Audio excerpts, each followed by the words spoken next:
जयंत पाटील साहेबांनी पण अनेक वेगवेगळ्या प्रश्नांना स्पर्श केला।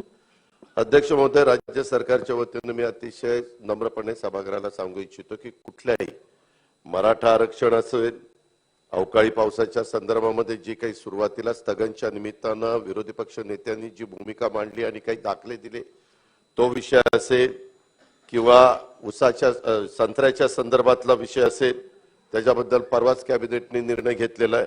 कांदा उत्पादकाच्या बद्दल निर्यातीच्या बद्दलचा एक महत्त्वाचा प्रश्न सभागृहाच्या दोन्ही बाजूच्या सन्माननीय सदस्यांच्या त्या भावना तीव्र आहेत। कारण आता पण उज्ज्वल साहेब माझ्याशी बोलत असताना त्यांनी नाशिकच्या संदर्भातली काही गोष्टी मला सांगितल्या।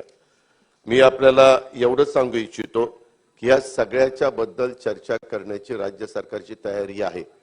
शिवाय अध्यक्ष महोदय, जो उसाच्या बद्दल आणि इथेनॉलच्या बद्दलचा मुद्दा उपस्थित केला त्याच्यामध्ये केंद्र सरकारने सी हेवी मोलॅसेस पासून आणि बी हेवी मोलॅसेस पासून इथेनॉल तयार करायला मान्यता दिलेली आहे, परवानगी जशी तशी चालू ठेवलेली आहे। पण सिरप आणि त्याच्या संदर्भात ज्यूस याबद्दलचा जो निर्णय झालेला होता, देशाचे पंतप्रधान नरेंद्र मोदी साहेबांनी पेट्रोलमध्ये 20% इथेनॉल मिक्स करायला तिथं प्रोत्साहन दिलं। नितीन गडकरी साहेबांनी पण अनेकदा आता साखरेपेक्षा तुम्ही इथेनॉल तयार करा असं सांगितलं, आम्ही पंप देऊ असं सांगितलं आणि अचानक हे आदेश काल निघालेला आहे। मी कालपासून पियुष गोयल साहेबांशी बोललो या विषयावर, त्याच्यानंतर मी अमित शाह साहेबांशी पण संपर्क साधण्याचा प्रयत्न केला। आज सकाळीच माझा त्यांचा फोन झाला।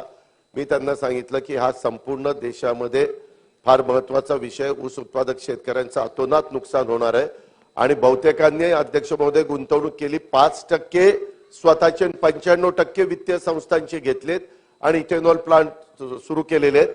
ज्यांनी ज्यूस टू इथेनॉलला परवानगी नाकारली तर त्यांना ऊस गाळताच येणार नाही, कारण त्यांना साखर करता येणार नाही। त्याच्यामध्ये तशा प्रकारची व्यवस्थाच त्यांनी केली नाही, बाकीच्या काही कारखान्यांनी केली।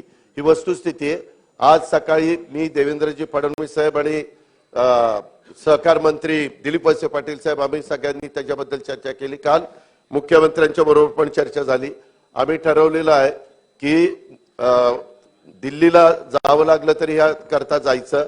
नितीन गडकरी साहेब मला असं म्हणले, मी काल गडकरी साहेबांशी पण हा विषयावर बोलले, त्यांना हा विषय सगळा माहिती आहे आणि त्याच्यामुळे त्यांनी सांगितलं अजित यायचं झालं तर शनिवार रविवार येऊ नको, वर्किंग डेला त्या ठिकाणी ये।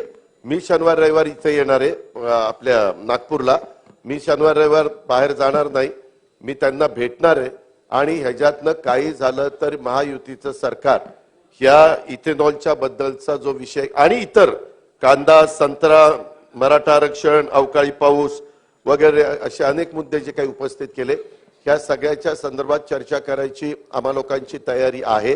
आणि मी जयंत पाटील साहेबांना आणि त्यांच्या मार्फत महाराष्ट्रातल्या जनतेला पण सांगू इच्छितो की स्वतः अमित भाईंनी सांगितलं मी मार्ग काढतो, उद्या आणि परवा त्याच्यात मार्ग निघतो नाही, त्याच्यात मार्ग निघतो, एकच मिनिट, त्याच्यात मार्ग निघतोय का बघतो, नाहीतर आम्ही सोमवारी तिथं जाऊन हा मार्ग काढू। आणि कांद्याच्या बद्दल पण 40% आणि 20%चं जे काही झालं आणि विरोधी पक्ष नेत्यांनी पण मगाशी सांगितलं की काही ठिकाणी आंदोलन सुरू जाऊन कांदा उत्पादक शेतकरी रस्त्यावर बसलेले आहेत, त्याही मार्केट बंद आहे। जे काही घडलेलं आहे त्याच्या संदर्भामध्ये देखील अध्यक्ष महोदय ह्या इथेनॉल आणि उसाच्या बरोबरच्या विषयाच्या मध्ये कांदा उत्पादक शेतकऱ्यांचा पण विषय नेऊन त्याच्यातनं पण मार्ग काढण्याचा कसोशीनं प्रयत्न राज्य सरकार करेल। त्याचबरोबर बाळासाहेब थोरातांनी दुधाचा मुद्दा उपस्थित केलेला होता। विखे पाटील साहेब आताच इथं होते, मी त्यांना सांगितलं की त्याची बैठक लावा, विखे पाटील साहेब लावणार आहे।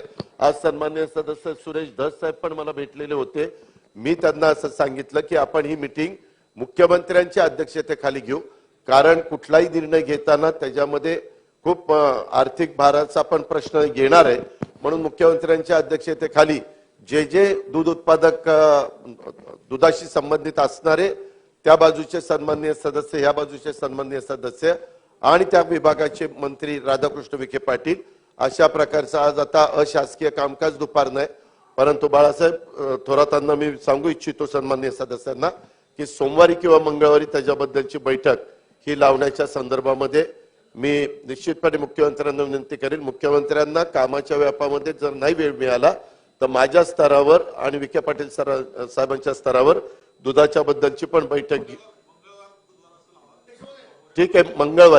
मंगळवारी लावायचं काम आम्ही करू आणि त्याच्यातनं कसा मार्ग काढायचा, कारण मागे अनेकदा हा प्रश्न उपस्थित झालेला आहे. त्यावेळेस वेळोवेळी राज्य सरकारने निर्णय घेतलेले आहे. अशा बहुतेक विषयाच्या संदर्भात अध्यक्ष म्हणून ठीक आहे. बैठकीत आपण सुनील